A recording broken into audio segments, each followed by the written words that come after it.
Well, hello there. It's me, Harold, the puppet, and you are watching Shootin'. I don't curse, so shootin' poop. Yeah. This is Johnny Wrestling, Johnny Gargano, and you are listening to Shootin' Poop. The following podcast is brought to you by the Johners Podcasting Network, found exclusively at WrestlingWithJohners.com. Ladies and gentlemen, if we seem like we're slightly not fully here tonight, it's because the Chiefs are playing. Nobody cares about that shit. Broncos. Dude. I care because of the degenerate gambler. I have money on the game. Okay. But the Phillies are also playing. So Joey K up there is ready to find out if he needs to climb poles tonight after he gets done here or if he goes to sleep. So he's locked into that game too. Locked in. Locked and loaded, gentlemen. That's what we're going to do tonight. It just happens to be what I'm watching too, and I'm showing Chicago is showing Philly love. Just pointing it out. I have it on too, so. Well, I'm happy the three of you guys are enjoying some good baseball. My team is already advanced, so I can't watch them tonight. We got Houston next, so fuck it. The Battle of Texas for the ALCS. That's going to be crazy. That'll be the end of that fucking run right there, buddy. I don't know. I honestly thought we were going to end at the Blue Jays. I didn't see us getting past Toronto. They're going to fold like the Cowboys did last weekend in San Francisco. They didn't lose to Toronto. They beat Tampa Bay. Tampa Bay, excuse me. They haven't lost anything yet in the playoffs. They've gone undefeated so far. So you and Captain Literal, let's go. Excuse me, because the Cubs aren't in it. Fuck. Ladies and gentlemen, we are here tonight. We're going to talk some DDJ's Cubs shirt because he had to pay off his bet, but he didn't really pay it off. Sean, how does that make you feel? Like he's paying it off with food stamps? And that's how you open.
Want to try Shootin' Shit coming off of a hot take on food stamps, man. If you're in the greater Detroit area, I'll give you props on that one, Sean. That was a good one. If you want to sell some food stamps in the greater Detroit area, hit me up because shit, I'll definitely take it. How are you going to be able to pay? I ain't got no money, dog, but you can take my link card and get all the steak you want. How are you going to be able to pay for the food stamps if you're spending all your money on degenerate gambling? That's why I need the food stamps so I can still eat after losing like I do tonight. Jesus. Some bad bets tonight, gentlemen. Some bad bets tonight. Who knew Denver's defense would show up? But neither here or there for tonight. At least with the majority last week. I mean, hell, Dallas was my only loss. Philly won. You like how he glossed over that so quick? Like Dallas. He did, yeah. I've gotten shit from y'all all week. I'm not going to take any more tonight. I argued with you over that pick. And not even for the fact that it was like, oh my God, fuck Dallas. Because like that's how I feel. But truly and honestly, like, how did anyone go, like, unless you're a fucking diehard Cowboys fan, this makes sense. The Cowboys are really going to take it to San Fran. And then they got their dick stomped in the fucking dirt for 60 minutes. It was fucking ugly. The best part of that was the 7-minute Brock Purdy diatribe about how he needs to come down to earth because he's not a quarterback in the NFL or something. So I'm just going to say it right now.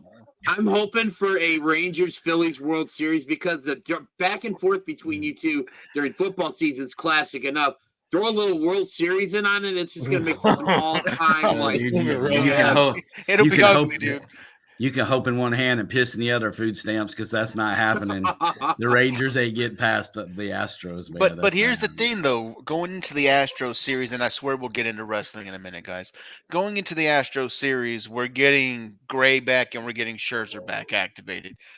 Our whole issue is the Rangers, when that offense is on, they're on. But we're always been scared about our pitching. Most of the time, it's scared about the bullpen. But I feel like with Gray coming back and Scherzer coming back, we may have a shot because we do really well against Houston. So I'm not gonna say we're gonna beat Houston because, quite honestly, I didn't think we'd get as far as we have right now. 3 more outs, But Joe. it's gonna be good. I'm up for it. And the Phillies, I mean, hats off to them because they're the fucking Phillies. Dude, yeah, they're playing their asses off, man. You got to give them Yeah. credit. Atlanta is not a sleeper team. They're a tough team to beat. So yeah, it's a hard out, and Phillies, they're fighting. And to all you Dodger fans out there, Oh, suck it, dude! It's All crazy. these It's Dodger crazy fans suck that it. like it's crazy that like after tonight, like we're only gonna have one division winning team left in the MLB playoff. Like everybody else was a wild card. It was so bad. Like if I go, I have tickets to Collision. If I go to Collision on Saturday, they told us already, hey, we're gonna have to put it early because of the playoff game. And then Arizona did what they did, and they moved it back to fucking 7:00. So yeah. Makes sense. It worked out, man. It worked out. I like that hat, brother. That's nice. It's a pimp hat, dude. Every time I go out, the bitches love the hat. Yeah. I bet they do, man. They do, man. It gets a lot of, it gets a lot of play. I appreciate you. Yeah, a lot of dudes trying to pick you up wearing that hat, bud. You're funny. All right, man. Let's go. Funny guy. A lot of dudes trying to pick me up on this hat. It's a funny guy over there. You know what wasn't funny though, gentlemen? Tuesday Night Wars. AEW and WWE had a good old fashioned dick swinging contest, which apparently me and Joey K will do if our teams make it to the World Series. But that's a lot of meat. It's a lot of meat, baby. Big meat slapping meat. Meat slapping meat. Gotta love it. I mean, that might have to be like on a Patreon or something. You can't handle it, short legs. You can't handle it. We're selling it by the pound, baby. What's up? Wow. Oh, bitch, I'll take your food stamps. What's up? Let's go. Anyways, guys, Title Tuesday versus NXT Supermax because they wanted to really shove it down Tony Khan's throat on his birthday, which he probably likes. What did you guys think? Anything really stand out, allegedly, from the big night of Tuesday Night Wrestling? Here's the thing. I watched Dynamite. I enjoyed it. Enjoyed the Edge match at the end. Thought it was a decent show. It wasn't a great show. It was a decent show.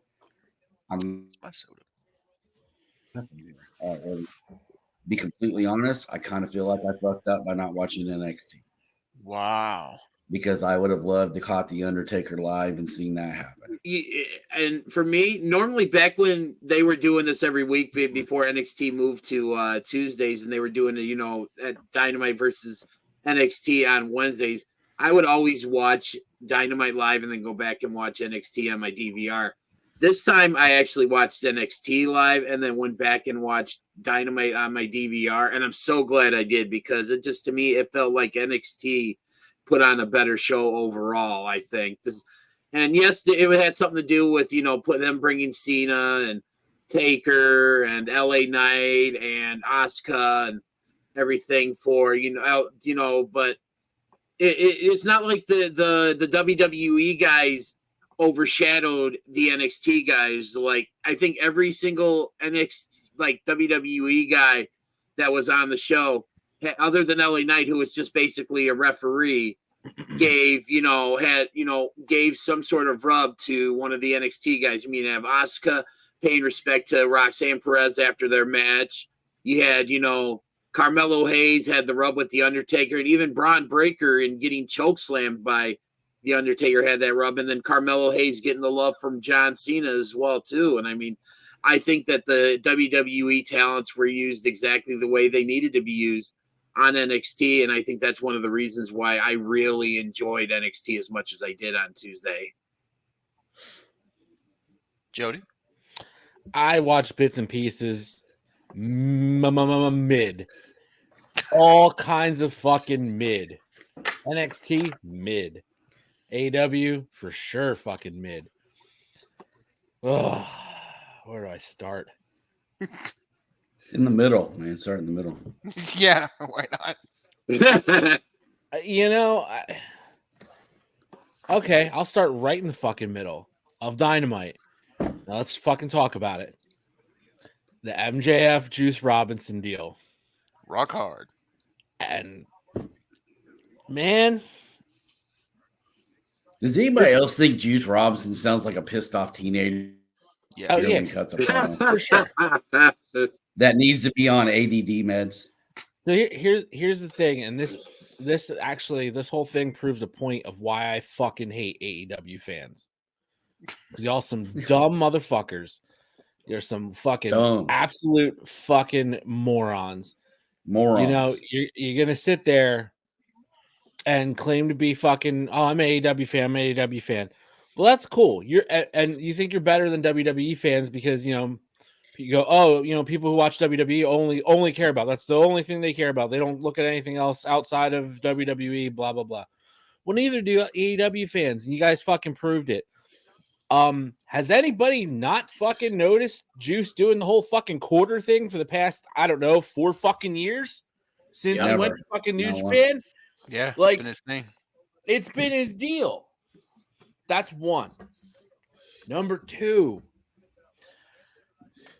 they're tying it in with the fucking MJF stand up to fucking hate deal. Yeah. Number 3, you think MJF being the fucking champ does have some pull in that company. You think he's gonna fucking go, I don't like it, but I guess we'll do it. No, he's gonna have full fucking control over how that part went.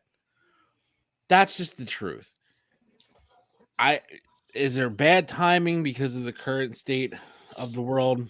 Yeah, probably, but if we've learned anything, that business doesn't stop for fucking war. Business doesn't stop for any of that shit. It keeps on going. There's money to be made. There's things that are happening in place because of that entire segment. You got to keep pushing. You got to keep going. Look, is it in the best taste? No, I don't think it is, considering current climate. But do I also think it's like this horrible fucking terrible thing that people are just so up in arms about? No, it just proves that you don't fucking pay attention to the people that you claim to love and think are so much better than WWE superstars or anybody else, any other fucking promotion out there that has, any top tier talent. Fucking pay more attention to the people that you have on this roster. Mm-hmm. That's what bothered me the most out of that whole thing.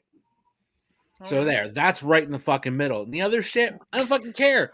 NXT, they could fucking wheel out fucking Bruno's fucking corpse at this point, and I'm still not going to tune in and watch it. I don't give a flying fuck. Like, you could shower that entire episode with just like strippers and porn stars, just fucking plates full of Coke, and like fucking Phillies winning a World Series and the Eagles winning a Super Bowl, and I still wouldn't fucking tune in because it's NXT. You had me at hookers and Coke. You had me at the porn. God, and you say it so fucking creepy. It was the porn for me. You had me at porn. I bet we did, dude. Ugh. Good God, Buffalo Bill, calm the fuck down. Lotion on your skin. It puts the lotion on the skin. When I saw that was on the list for topics, I really didn't give a flying fuck because honestly, to me, both shows were mid. Oh boy, Edge gets his first match. Edge went all the way to AEW to go have a match against Luchasaurus. Watch the first 5 minutes of that match. That was worse than anything I could have imagined that was on NXT. For real. Because we know how I feel about NXT and their dog shit product. So cool. Yay, nostalgia. Woo. I don't fucking care anymore. two mid shows on a Tuesday because I'm too busy getting the Phillies on Joe, CBS on a Wednesday. hey, man, don't hold back. Don't hold back. Tell us how you really feel. Right. Jesus. I feel like you're keeping it in a little. Let it out, man. Let it go. He's got the pickle juice in there tonight, gentlemen. He's ready to roll. He's all hopped up on piss and vinegar tonight. What about you, Jovan? What do you have to say about Tuesday? Well, let me talk to you. I'm gonna keep it nice and sweet. Yeah.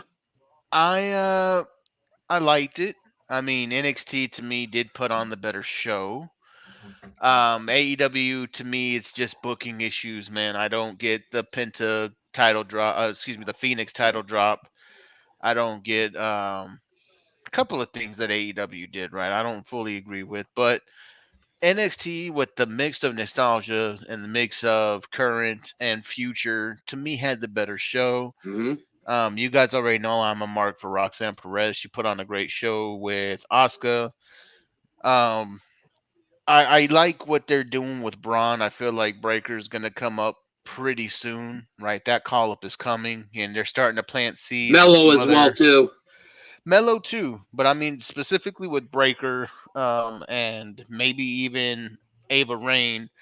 The seeds are there, man. I love everything Paul Heyman does. I'm glad you brought up the Ava Rain segment with Paul Heyman because I freaking love that because that's planting the seeds for the rumored Rock versus Roman match at Mania. And now with the fact that it sounds like that the writer's strike is not going to be over with, it's going to make it's even more likely, that we will probably get Rock versus Roman at Mania. Yeah, so I mean, it's just to me, NXT did more to further the storylines. It gave a great wrestling product. Anytime that I'm a big Mello fan. To me, he's great. Right now, he is the future in my eyes. So we'll see what happens with everything going forward. AEW, they tried, 30 minutes uninterrupted at the beginning. They had a great women's contest with Sheeta and Saraya. I'm going to say that was like the highlight of the episode for me. But other than that, they really didn't deliver on much. I did not like Edge's match. Sorry, fanboys out there. It was terrible, dude. I don't want to see Edge fucking get tossed around by Luchasaurus like that. But all in all, I think that NXT did what it's supposed to do. It furthered a lot of the storyline, and it gives you a reason to want to come back. AEW was just another week of what they do every week. So that's why it won to me. Just with Tony Khan being a bigger dickhead on Twitter or X. Like, anybody notice that? So they've said that the PR team does not approve his tweets when they go out. I did read that earlier. So he's just willy-nilly in it like good old 45 used to. Unreal, man. Somebody needs just for the record, I did not say that. Somebody needs to take that child's phone away from him before he gets himself in some trouble. Which child? Which one are we talking about? That'd allegedly be Tony Khan. Oh, okay. Gentlemen, that gives us into our Shooters question of the week, formerly known as the Stern Shit question of the week. We need to do a new graphic soon. Shooter's question comes from, of course, our online Facebook page. If you're not there, please join us now at facebook.com/group/shootin shit.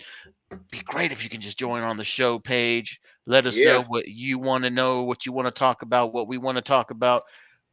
It's great, man. We got a lot of good interaction. So we love the people on the page, and we especially love the people who gave us the question this week. DDJ, what is the question? The question of the week comes from, it was originally brought up by our buddy Shane from Such Good Shoot. And then Isaac also kind of said the same thing. And excuse me. Question that we're going to talk about here is, in today's day and age, what is more important to a top level wrestling show? Ring work or promos/angles? Kurt Angles? No, which by the way, fucking go. Oh. Yep. That was shit. That wasn't me, Sean.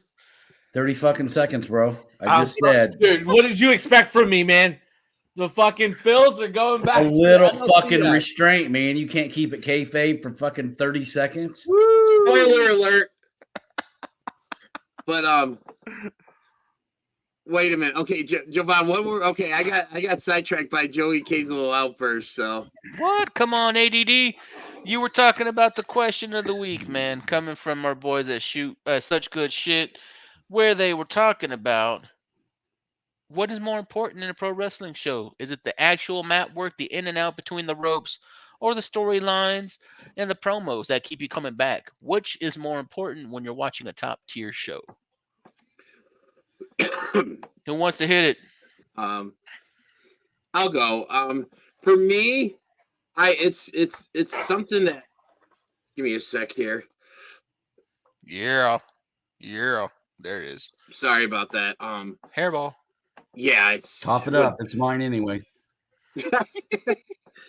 But now going back to the question, it's something I've been kind of going back and forth on. And my answer is basically this: I feel like for me, I'll take the in-ring action or in-ring work a little bit more of a higher priority over the storylines and promos, because that's always what's really kind of attracted me to the world of professional wrestling, is the athleticism and what we see these men and women do in the ring.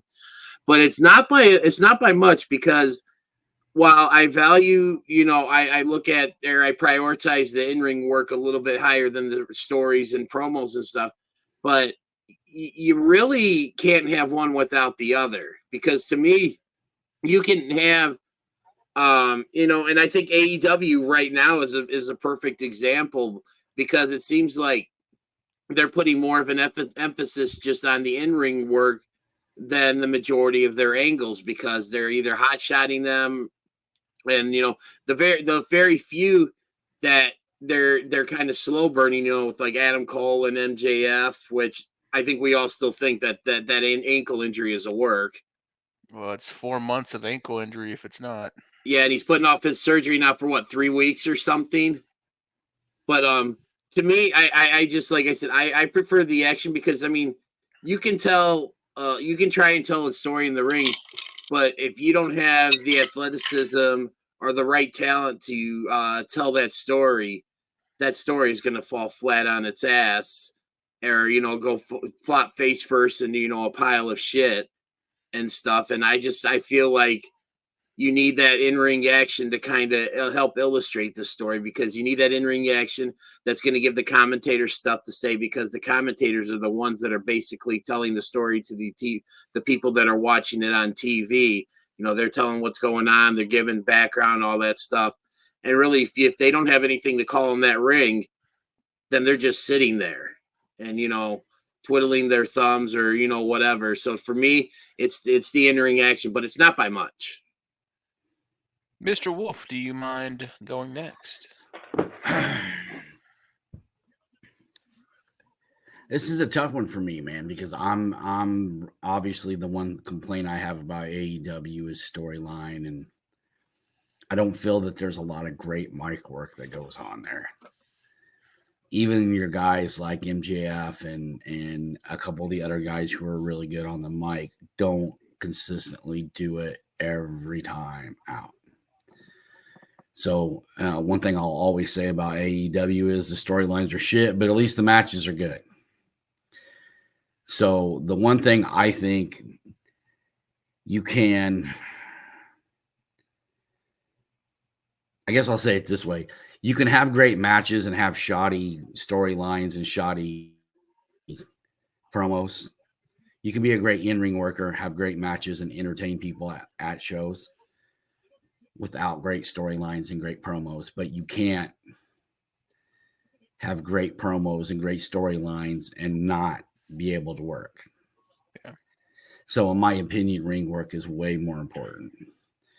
And I say that knowing that some of the best wrestlers that have ever been in this business, guys like Dean Malenko and Shelton Benjamin and Steve Blackman, and these guys that are very well respected as far as like in-ring workers and trainers. Like these guys have helped train and move guys up.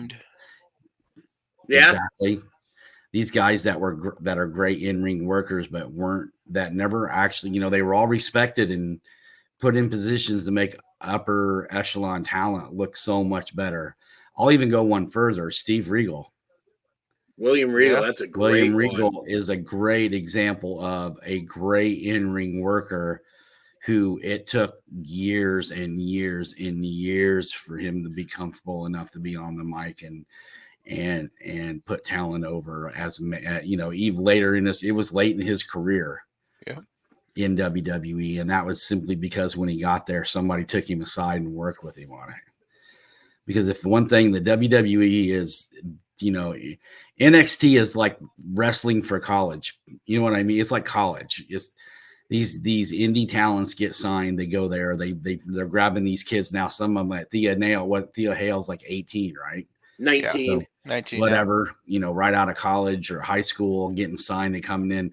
They're bringing these kids in and they're going 4 years in NXT, which is basically wrestling college. Chase They're teaching promo, they're teaching storyline, they're teaching structure, they're teaching, even where to be at when the camera's certain positions and everything. Yep. Like if you watch the clip, for example, if you watch the little segment that The Undertaker and Ron Breaker took part in, after Taker grabbed him in the choke slam and let out his first holler, you could literally see him say, "Turn with me." So Braun could be turned into the position where they were sideways so they could get a better view of the choke slam and the height that it was going to be. And just as he went to throw him up, he said, "Up," and the kid jumped. So, I mean, they're taking him to school down there. And I want to take solid ring work over crappy promo or, a storyline that's shaky every single time, because you can have all the production in the world, but if you can't work. Yep.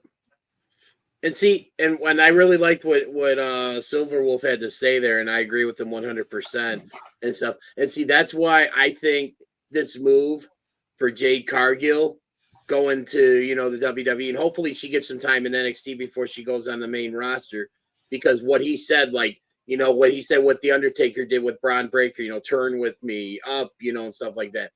That's going to do nothing but just benefit Jade as she, grows within the business. And that, and not to cut you off, but that's if she's willing.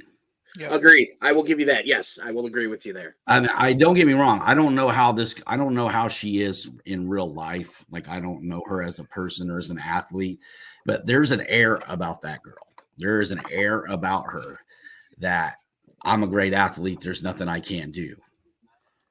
So if she's open to being taught and she shows improvement, I will give her all the respect in the world. Right now, to me, she's Luger in red, white, and blue tights, getting ready to jump on the bus, and let's see what happens. Because when it's all said and done, I think after a few years, you're going to see the best Jade Cargill in AEW after she finishes her little stint in WWE and she gets back there, because I feel like it's going to take her another 3 years to get comfortable. WWE's the grind, man. It's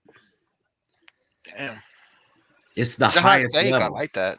It's the highest level. You know what I mean? Yeah. Like one of my favorite Steve Austin quotes is, if you're going to come to WWE, you better be able to work. Mm-hmm. And guys like Booker T, like, I think that's who he was making the comment about. Booker T could work his ass off. That's why he got over in WWE. Yeah.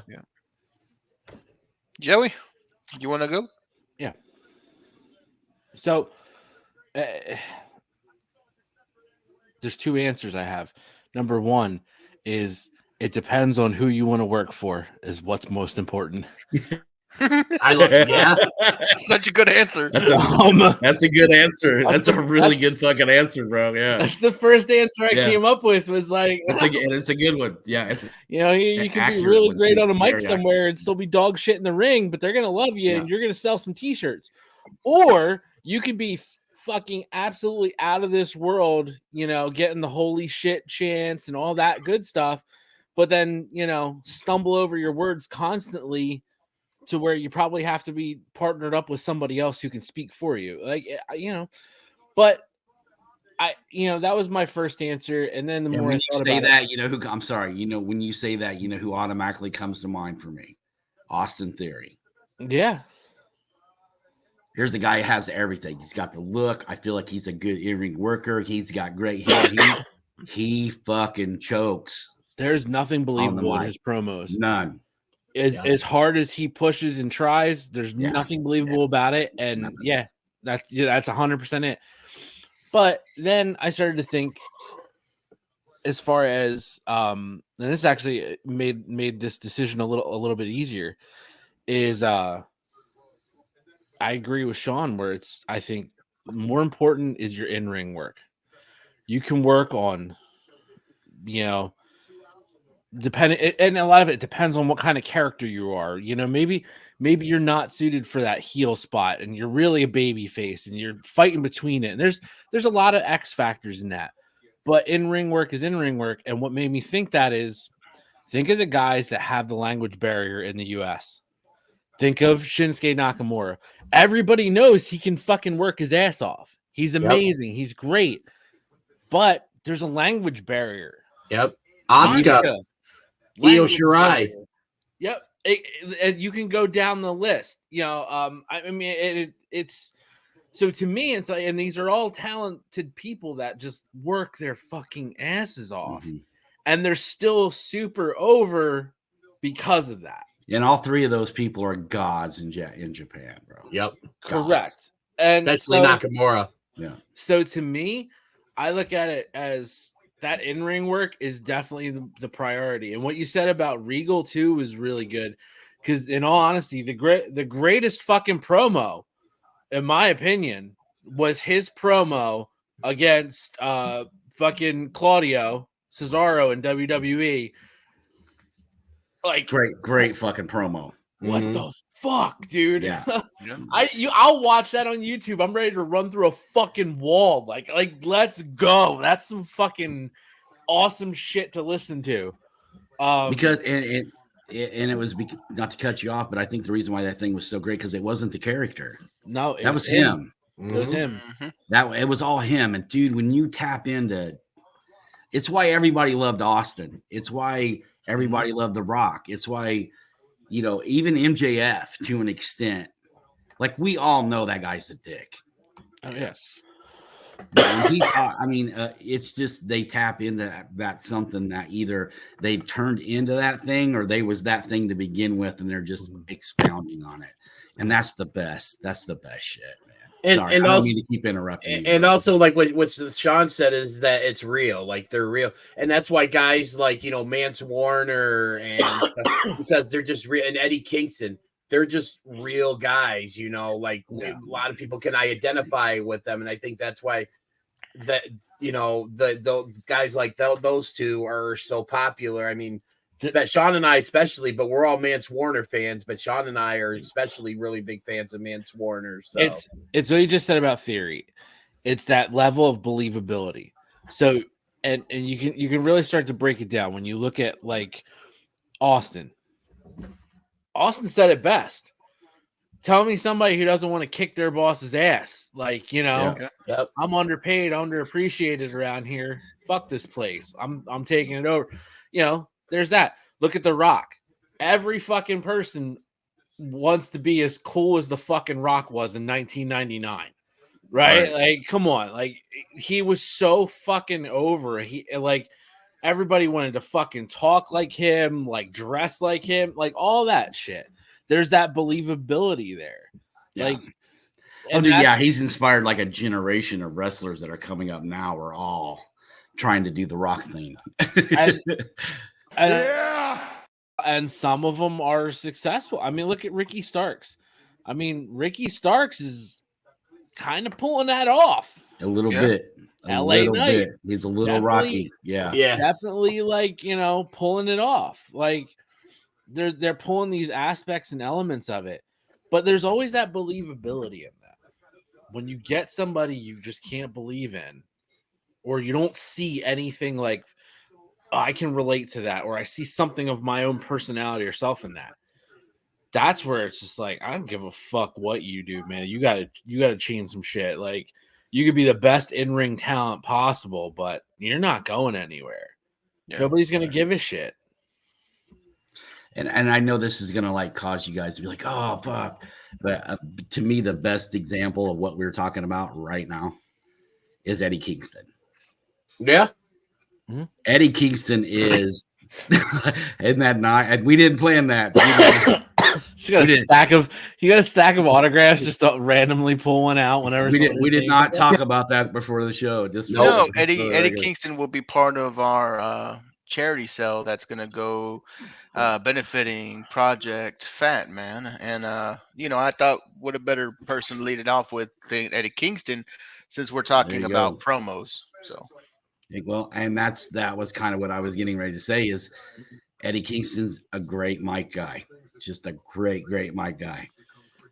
He's not a 5-star Daniel Bryan, Kenny Omega type of wrestler, man. He's a more Jerry Lawler than he is anything. He's a brawler. Is his suplex tight? Yeah. Can he throw a chop? Yeah. But is he a solid worker? Like a what you call a mechanic? No. He's not. You can even go back era, Bubba. He just needs to be in like Japan in 1993. He'll be all right. Yeah, he needs to be. And you can even go further back with, like you mentioned, Eddie Kingston. You can even go further back to the 80s with Sean's guy Dusty Rhodes. Dude, Dusty was a worker, bro. Yeah. But I mean, was he as technically sound as guys like Flair and Tully and that fat son of a bitch went an hour. I'm not saying I'm not denying that. You go back and watch those matches. Dusty Rhodes could have had a match with a fucking broom and sold the arena out, brother. I don't care. Dusty Rhodes could work. And ladies and gentlemen, that brings me to my point. Guys such as Dusty Rhodes, the American Dream, guys such as Eddie Kingston, these guys that pull you in with the power of the promo, that make you believe that they're fighting for something more than just themselves. Hell, Dusty had a whole country living hard times with him. So when it gets down to it, to me, that, in my opinion, is bigger than the ring work. Okay? Because when you have it to where you have everybody holding their hand out to a television just to be with you for that one moment in time, and I guarantee you there's people that did it, and in their minds, they're touching fucking Dusty Rhodes. They are a part of the American Dream right then and there. It doesn't matter what the ring work looked like. It doesn't matter. Man. Hey, brother, it doesn't matter what the ring work looked like. If you loved it, you didn't love it, you were there for one reason. Because for that split moment in time, Dusty Rhodes spoke to you. He wasn't talking to somebody else out there. He wasn't doing at that split moment in time, he was talking directly to you, and that's what made you love the character. That's what brought you in. So for me, that's what I love about it. I love the parts where you're able to separate from the world, and this is what you're zoning in on. And what does that to me is a good story. There's been a lot of great talkers who can also wrestle really well, but the strength is always their mic skills. MJF is another good one who can pull you in. You want heat on him so bad, and now you want to cheer him for the stupidest shit, such as a kangaroo kick. Right. Because double clothesline. Double clothesline, because of how over he'll put it down in his freaking promo. You're wanting to see the basics because he's making you believe that the basics is big. No, he's not as basic as you can get. I know. Dude, I know. It's in no way, shape, or form should a double clothesline be a freaking finishing move, but he's made it. And it's those kind of guys I get lost into, the pageantry. I get lost into the stories. And I'm going to throw this out there, even though, love it or hate it. The air of mysticism that's over Roman Reigns right now as being the tribal chief. To me, the storyline, everything he does with the promo work outshines anything he's done in the ring since he's become champion. Well, that's not going to really take much to do, seeing as he's only wrestled like a handful of times in the last couple of years. Well, I get it, but the man's no bum in the ring, is what I'm saying. No, he's not. But the promo work and everything that surrounds him takes it to that next tier of where it's but how much of that though is not Roman? How much more of that is Paul Heyman than it is Roman Reigns? It doesn't matter. Paul Heyman because he didn't have it until Paul got there. But yeah, I agree with you. It's building the story. It doesn't have to be him doing it. It's the story that's being built. That's what I'm saying. Paul Heyman had a whole company that were cutting promos like that couldn't wrestle for shit. Yeah. Yeah. And I'm not shitting on ECW, man. I was right there, right along with it. Oh, me too. I mean, there was a handful of workers in there. Yeah. But everybody could cut promos because they fucking went over and over and over and over until they got it right. So if you are one who enjoys the promos, or if you enjoy great mat work, best part about it is wrestling gives you both. You can find one place that gives you one and the other place that gives you the other, or you can find someone that can mix together real well. All we're saying is watch what you like, guys. Honestly. That's why it's what's great about professional wrestling is there's literally something out there for everybody.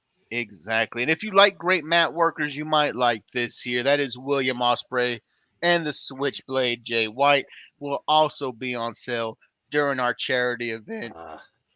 Every time I see a picture or hear someone talk about Will Ospreay, I think about him telling us a story of him being drunk on the Jericho cruise. He's such a cool guy, man. I different level of respect when we got to talk to Will Ospreay. Yeah. That dude is just phenomenal. Top notch. I'll be seeing him live in 2 weeks. Yes. That's very nice for you. Will that be your first time seeing him wrestle live? Yes, sir, it will. Oh, you're in for a treat.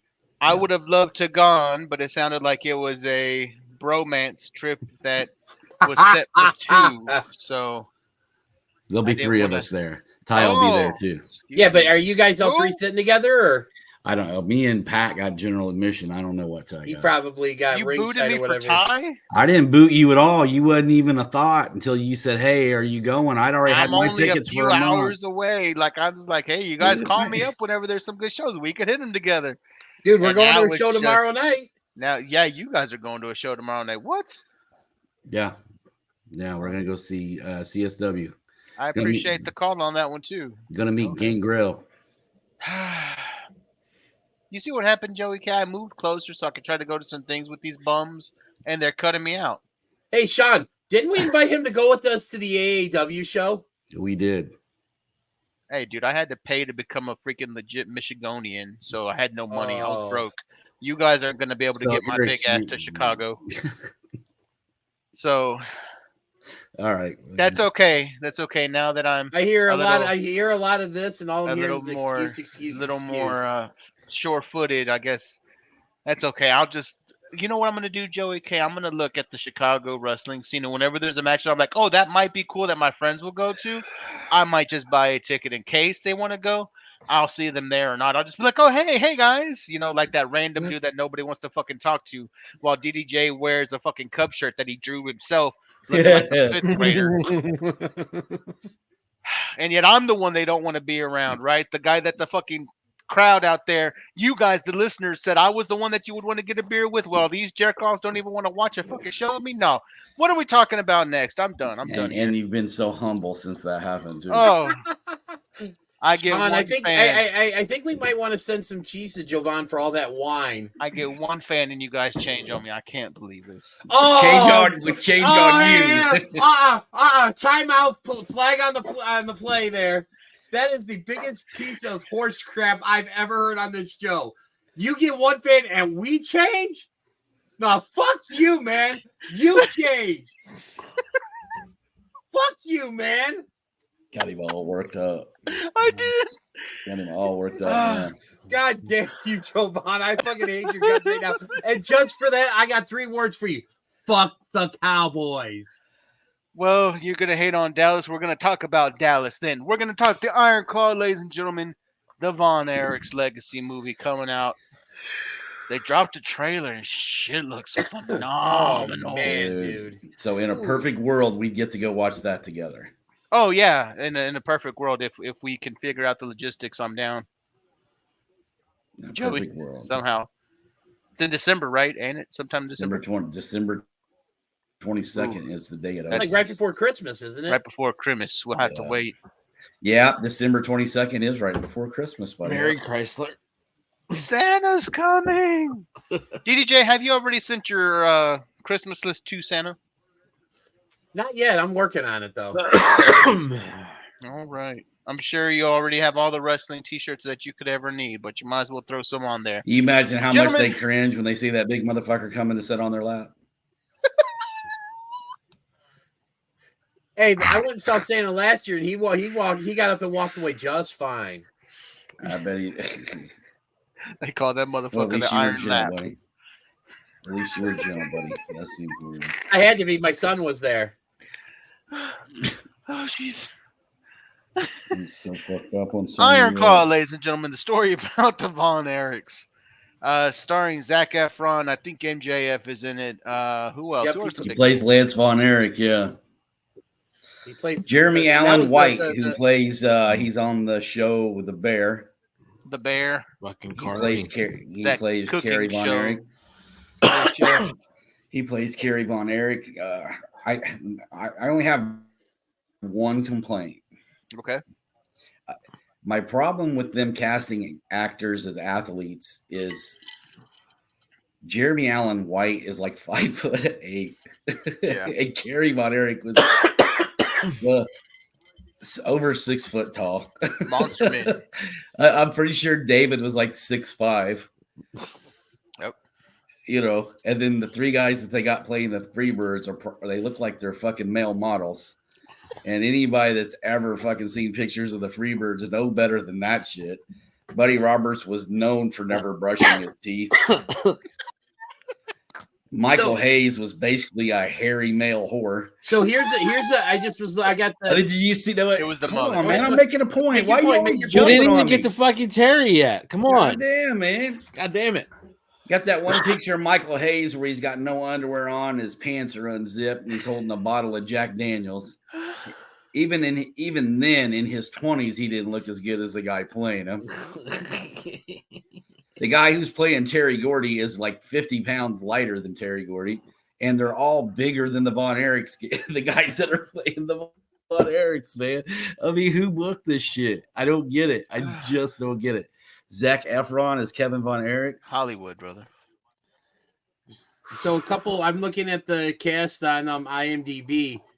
Chavo Guerrero Jr. is playing the Sheik, Ah, and then Ryan Nemeth is playing Gino Hernandez.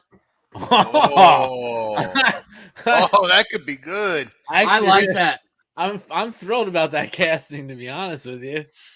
Dude, Gino Hernandez, for those of y'all out there who don't know. Oh my God. That's MJF before MJF, guys, is Gino Hernandez. Oh, dude, nah, he was way better than him. Well, he was way better, but Way better. he's like Gino was ahead of his time, man. He was so ahead of his time. basically Flair, dude. He was the Flair I was gimmick getting going. ready to say he was like, I don't know what ethnicity he was, but He was Italian, and his Okay. stepfather, I believe, was Hispanic. so he was a Italian Mexican Ric Flair, man. Yeah, You want to talk about one of the that's why they thought he was whacked. one of the biggest tragedies in the world of pro wrestling. Go watch the Dark Side of the Ring on Gino Hernandez. Well, dude, all that the whole era there, world mean, class yeah, was dude. just. It wasn't just him, man. It was the old West, buddy. He died. Chris Adams died. Bruiser all the Brody. Bruiser Brody, all the Von Erichs, but Brody really wasn't a Texas guy. Yeah, you can't put the Brody on us. Okay, Man. That was fair something. enough. He did get booked down there a lot, Put that on us. but you can't put. Yeah, he wasn't a Texas guy, man. Those guys were like Gino and Chris was from England, but like once he came to the only That's where he settled, worked was Texas for the longest time. And then he had a little short run in WCW, and by then he was picking up scraps, man. I mean, he was at the end of his. But And just think that- about Chris Adams' biggest contribution to the world of professional wrestling, Stone Cold Steve Austin. Oh, I was gonna no. Actually, that's not the biggest contribution he made to professional wrestling. Oh, The biggest contribution Chris Adams ever made to professional wrestling is the super kick. there you Okay, go. I'll give you that. He used it. Shawn Michaels copied it. Now everybody fucking throws one. It's Everybody. bastardized. Not even a finisher anymore. That's The Young too Bucks young. have made a living off Chris fucking Adams. and Mortis, but hey. Or Canyon, however way you like him. Gentlemen, here's a question for you. We've talked a little bit of the Iron Claw, and got me thinking. Shootin' Shit the movie. Who's playing everybody? Well, I'm just going to come right out and say I thought about what Sean said before because we discussed this a little bit before we started recording, and I think Sean, had a good one for me, and I'm going to run with it. So, got him and stuff. If any, I don't know how many people out there watch the show Modern Family, But Eric's. If I had anyone, I'd go with Eric Stone Street from Modern Family to play me. Okay. I mean, honestly, DDJ, if I picked anybody to play you, it was going to be John Matuzek.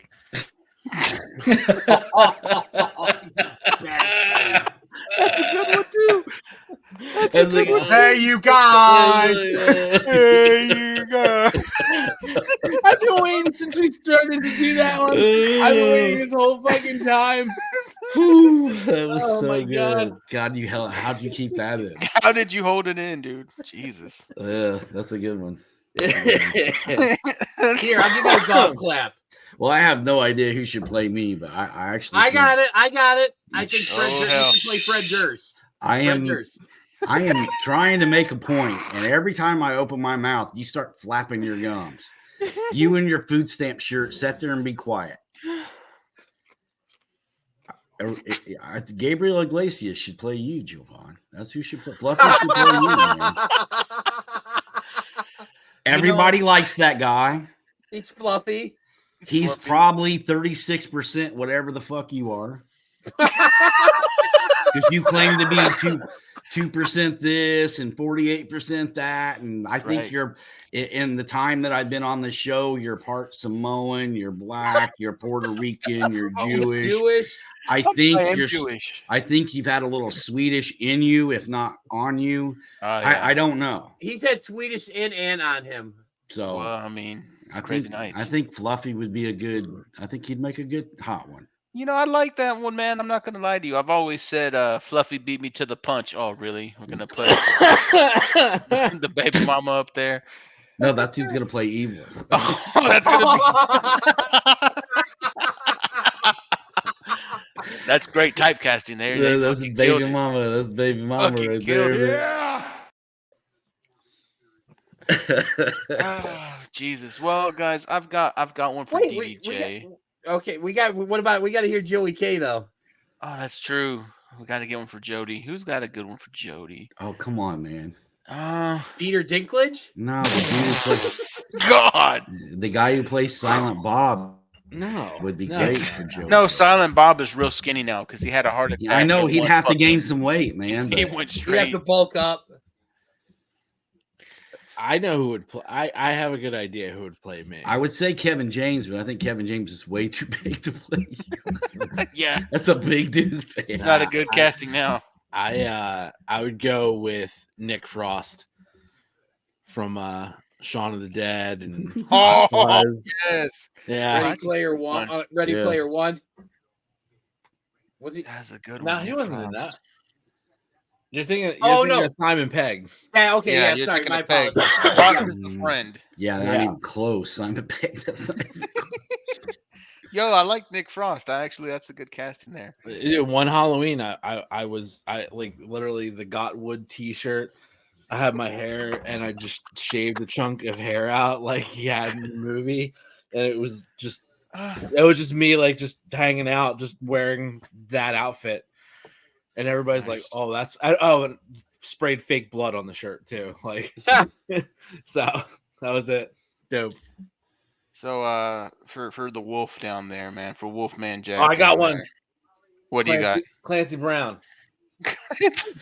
The fucking Kurgan from Highlander, dude. There can only be one. The fucking drill instructor from Starship Troopers.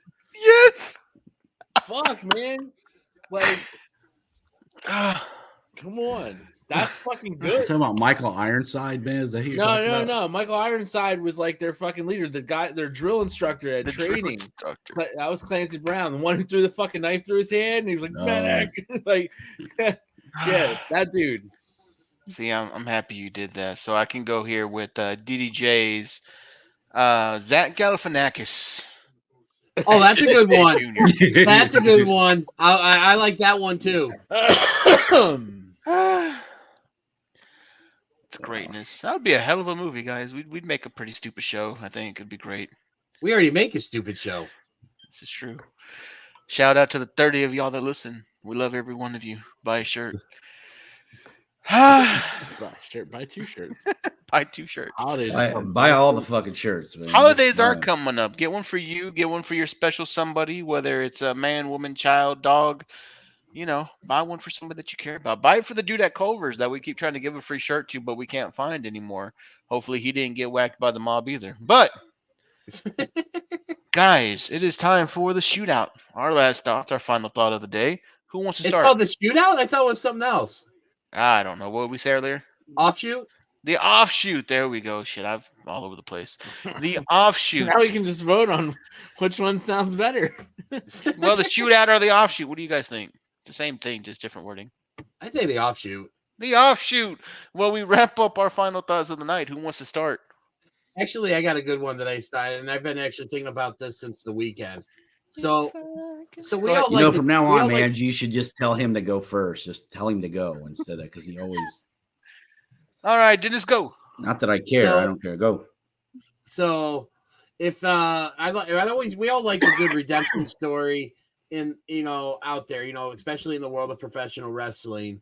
And this past weekend on Collision, we saw the culmination of one of the better redemption stories in the world of pro wrestling in a long time. And that's with Big Bill becoming one half of the AEW Tag Team Champions. His first title in a major promotion. And just considering all that he's been through, from the time he got released for going off script in WWE, and then the problems with the alcohol abuse, and then I believe at a wrestling show when he had a seizure or something and collapsed, and just all the mental issues and struggles he's been through and stuff.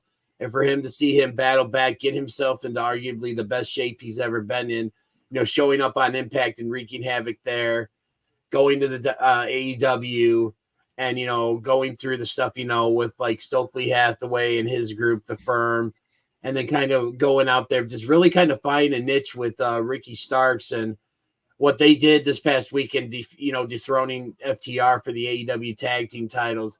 I was genuinely happy to see him carrying, winning a championship and holding gold, because it's something that's been long overdue for him. And considering all that he's been through, I just think it's a great redemption story. So just, it just goes to show you that all you have to do is just, if you're in trouble, seek out those that can help you out, get the help you need, get yourself right back on track, and you too can come back from anything. And I think Big Bill is a great example of that. So just kudos to Big Bill. That's good, DG. I like that. Thank you, sir. You're welcome. Who's next? I'll go. Yesterday was the 87th birthday of the late, great Dusty Rhodes. And you talk about give me a minute, man. It's all right, brother. Whoever's watching Liberty Mutual, turn that shit down. It's not me. Anyway, pro wrestling as it sits right now, it has been touched by this man, not just because of the promos that he cut or his ability to book a house or excite a crowd or his feuds with Ric Flair and the Horsemen, his, memorable run in WWE with the polka dots and the debate that even just that starts because, it wasn't what we wanted Dusty to be, but yet he still seemed to make it work. Not only that, being the first booker promoter to put a heavyweight title on a black athlete, acknowledging talent when he's seen it.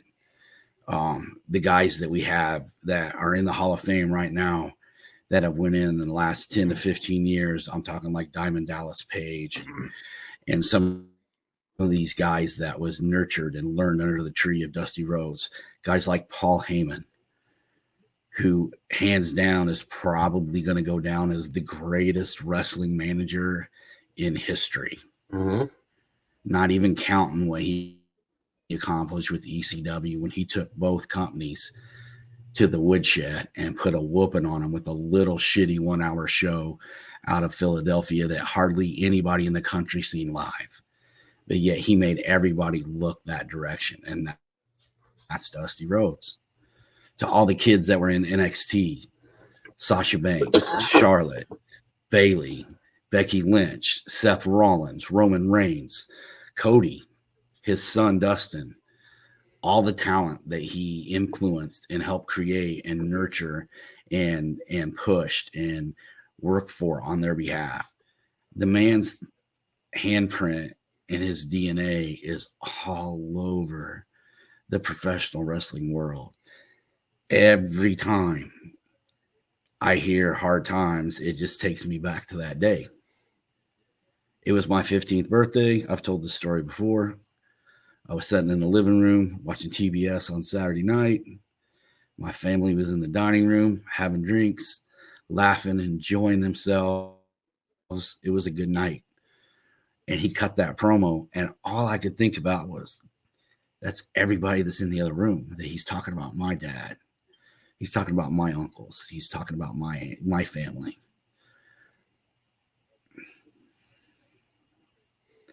I miss that dude. Like, I miss that dude.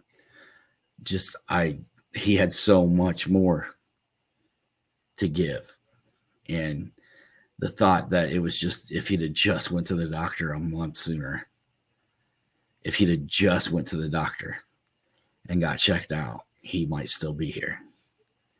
To see what Cody's doing and to see what Dustin's doing, not only on AEW still at this point in his career, probably doing the best ring work he's ever done, in the best shape that he's ever been in, and the school that he's running down there in Texas. I just miss Dusty, man. I do. I miss him. Such a huge part of my childhood and somebody that I legitimately looked up to. Talk about not what, nobody would ever have looked at that guy walking down the street. If you didn't know pro wrestling, you wouldn't know that guy was an athlete. He played pro ball. He played baseball. He was a basketball. There was nothing that guy couldn't do. It just came in a overweight package, and he just didn't give a shit. Just didn't. And some of the best work he did, most people never saw unless you lived in the state of Florida. Mm-hmm. Because he had that independent territory so high and making so much money that Jim Crockett came and gave him the keys to the fucking house and said, come over here and do for us what you're doing in Florida. There's records in Madison Square Garden. There's still, him and Billy Graham are still on that list for biggest crowds. And this was before music and pyro and big screens and fancy shit. It was just a dingy, dark, smoke-filled arena with one light that shined down on the ring. And Dusty Rhodes and Billy Graham sold that shit out 3 times. Not many people could say that, man, especially not during that era. Hands down, in my opinion, one of the, if not the greatest of all time. He didn't need a title. And he was a 3-time NWA champ, which in the era of Ric Flair and Harley Race, dog, that's saying something. Yeah. Because Flair and Rick held on to that title like it was their old lady. They didn't let that shit out of their sight. And for Dusty to be able to go in and take that title 3 times and build a promotion on his back with guys like the Road Warriors and Lex Luger and Barry Windham and God damn it, I can't think of his name. Sting was another one. I was thinking about the guy from the car wreck. Magnum TA. Magnum TA and what he would have been if he hadn't been injured. Just how great Dusty was and the things that he did, man. Just happy birthday to the dream. I miss you. The wrestling world misses you. We sadly, desperately need you right now. I wish you were still around for what's going on right now. Dusty was the perfect example of why you should never judge a book by its cover. Beautiful. Jody, do you want to go next or do you want to close us out? I'll go next. Okay, go ahead. Motherfucking Phillies in 5, baby. Yeah. Let's fucking go. Getting Arizona coming in Monday night. Phillies taking 2 at home, splitting them in Arizona, winning it in 5 back in Philly. The bank's gonna go nuts. We're going back to the World Series to fucking play some motherfuckers from Texas, whoever it may be. Either way, fuck them both. I don't care, bitches. Got the fucking Birds and the Jets on Sunday. I mean, it's gonna look like a fucking sad prison beating. Zach Wilson on Sunday. Yeah, I mean, that's just my estimation. I think that Eagles defensive front's gonna have a fucking day. And I couldn't be happier. I'm just so thrilled. It's good. It's good. It's real fucking good. Philly sports right now. So happy. I've been watching the fucking celebration the entire time. You know, I love baseball because these motherfuckers celebrate so hard after every fucking series win. Yeah, they do. And it's just the wildest shit. But still, it doesn't. What's the longest season, man? yeah, it's the longest season, isn't it? It is a long season. This series they do count. But as much as I say fuck Dallas, fuck the Braves, man. Garcia. I'm watching this while you guys are talking, and somebody, I couldn't tell who it was, but somebody celebrating the clubhouse, and he's wearing a t-shirt on the back of it says he wasn't supposed to hear that. Which was what Arcia translated to. He could have fucking denied it. He could have denied it and called bullshit on the reporters who were taking shit that they heard in the clubhouse. No, he could have denied. He didn't. All he said was he wasn't supposed to hear that. Well, guess what, motherfucker? He did. He stared your ass down twice in the same game. Fucking shout out Castellanos. 2 home runs last night, 2 home runs tonight. Oh yeah, dude, they're X-raying his bat tomorrow, bro. He's Yep. And he's getting tested. Yeah, they're gonna call him in for a wellness check. Fuck. He's fine. He's fine.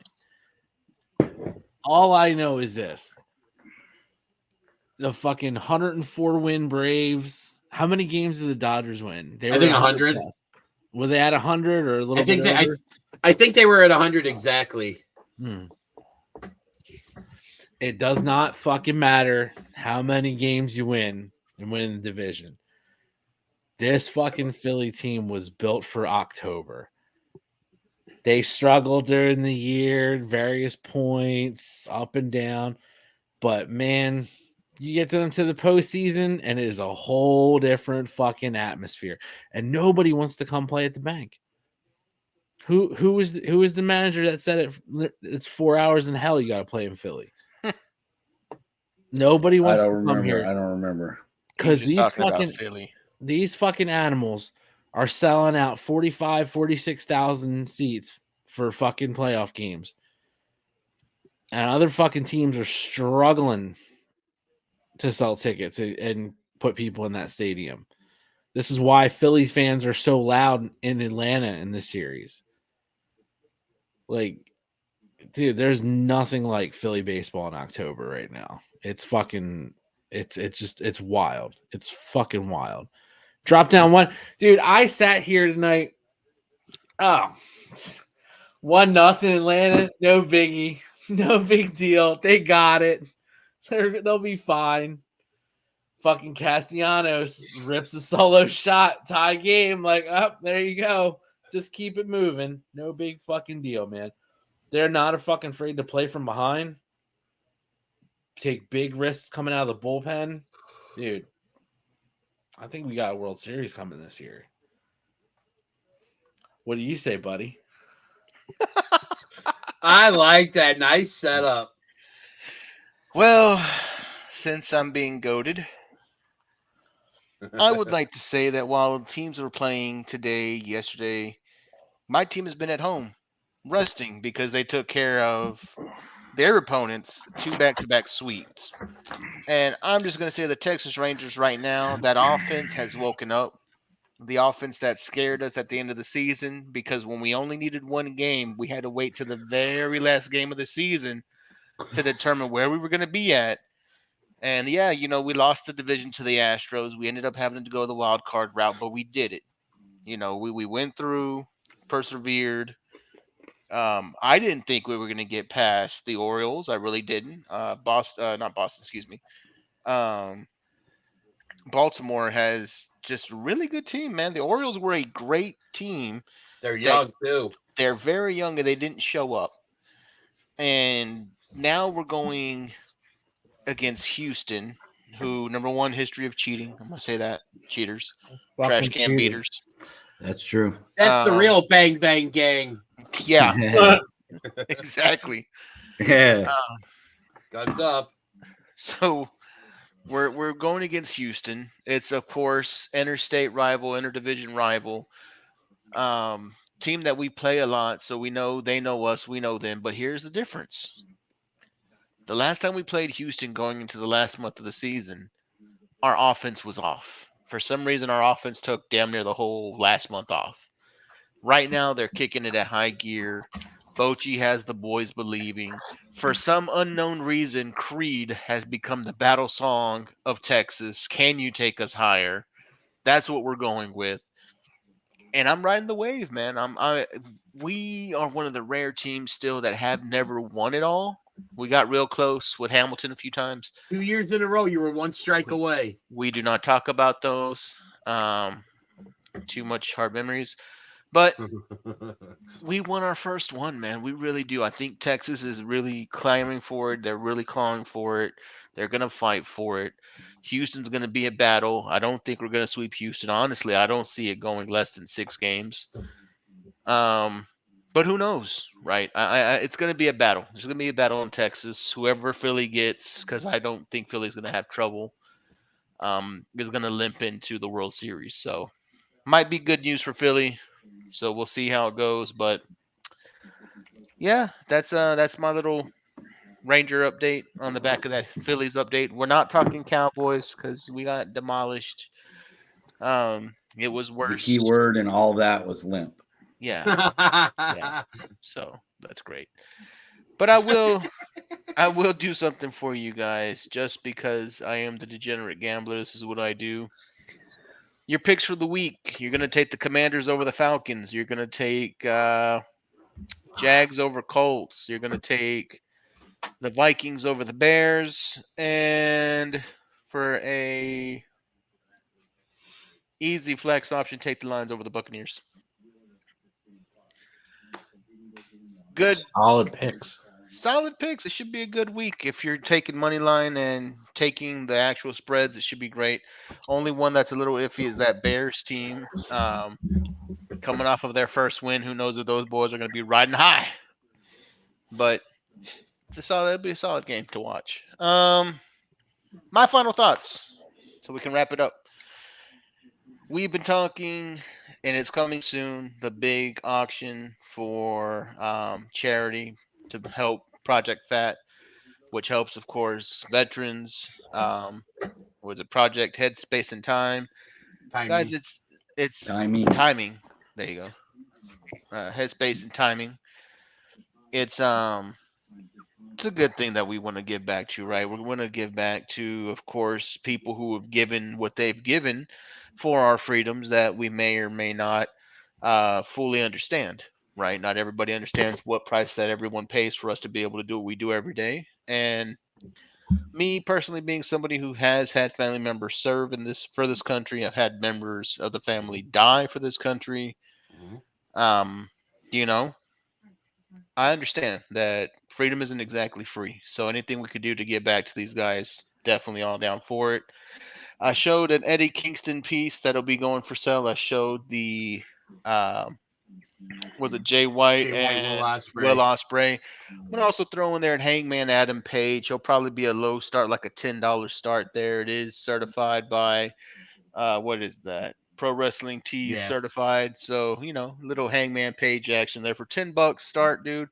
You're not gonna get a Hangman Page for like $10 anywhere else. So come over here, Give it a good roll. Did you say $5? That's disrespectful. He's the main guy, dude. We can't get a foot long for $5 anymore at Subway. So I know it's gonna cost me more to ship the motherfucker. He wants me to take an additional loss because it's gonna take more than $5 to ship these bitches. So yeah, no, I would rather have the Subway than Hangman Page autograph. Jesus Christ. Anyways, we'll start. Wheat dog. that is not cowboy shit, gentlemen. But it is. We are Be gonna some bacon on it though. Fuck. Well, we're gonna get all that going, so keep your eyes open. The next few shows until we actually do this, I'll probably bring on some additional shit to show everyone that will be set out there. Just so you know what's coming. I'll put some stuff on the page too once we actually get a time and date of when we're gonna do this. I probably want to say by this month sometime, so maybe in the next 2 weeks, 2 to 3 weeks, we'll see what we can work out. But it's all I really got for you guys. Just thank you for listening. If you guys have any opinions on the show, if you guys have any topics you want us to bring up, you know where the Facebook page is, you know where to hit it. And if you haven't already, go buy a shirt, right? There it is. All right, gentlemen, we're wrapping up. Any last thoughts before we hit this button to go home? Nobody? Last statements? No, we always end on the high. Well, fart noise. Are we going out on a fart noise, really?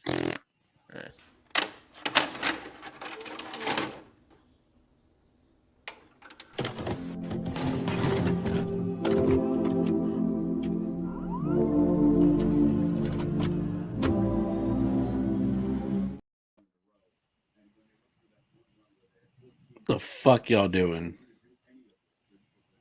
No, it's not. My hands are on my phone. I can't hear you. I can't even hear Dennis. What did you do? It was not me.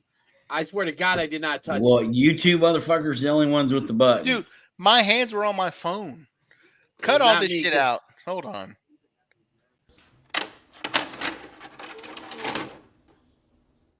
Dude, he did it again.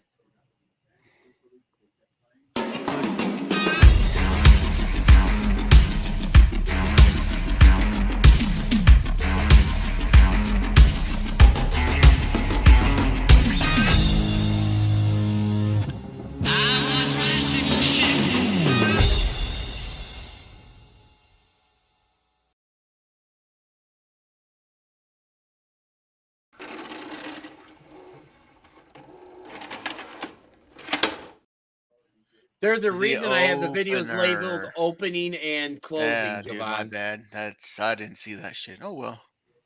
You live and you learn.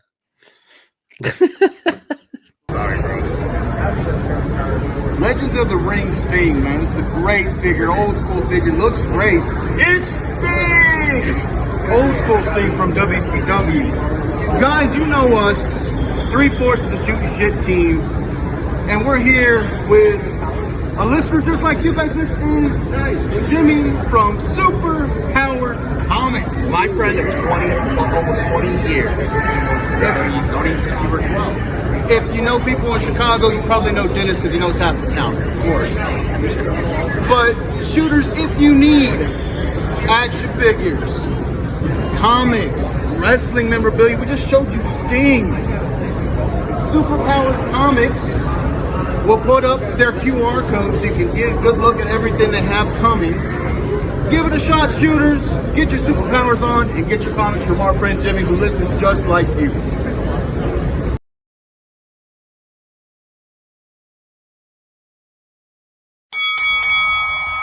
Attention wrestling fans and fans of Shootin Shit podcasts.